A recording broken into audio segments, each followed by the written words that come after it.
weche manyien mago mag migago ma pod biro ni achiel kachiel. Thoth oganda jo Kenya pod medo mana yuago pek mar ngima ahinya to nengo mwandu makoro chuno. Mano magikoni medo mana idho nyaka ne piny owacho mano mar Kenya Kwanza donje telo. Ma en kaluwore kod nonro ma otim kod kambi timo nonro mano mar TIFA.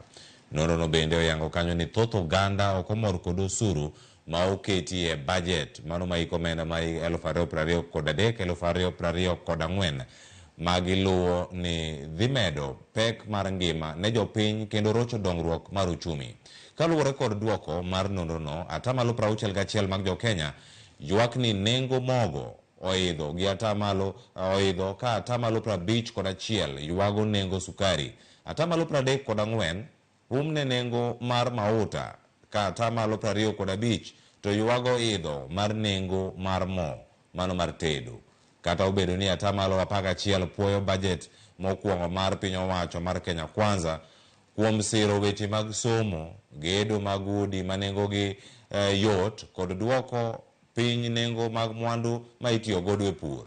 44% bende mag oganda jo Kenya ogolo pachgi ka gikwedo medruok e osuru mag mauta, osuru ma oketie mwandu mochuno kod osuru ma idhi ng'ad jotich mondo osir weche mag gedo mag udi. Ewi gedo mag udi mane onyuolo twak mapek ahinya e pacho, pacho kae motelo ne somo mar budget. Nonro mar TIFA bende koro yango ni 69% mag jo Kenya pod othir kendo kod wechego mag gedo mago mag udigo, ka 24% koni en okang' mar miyo jopiny kit dak makare.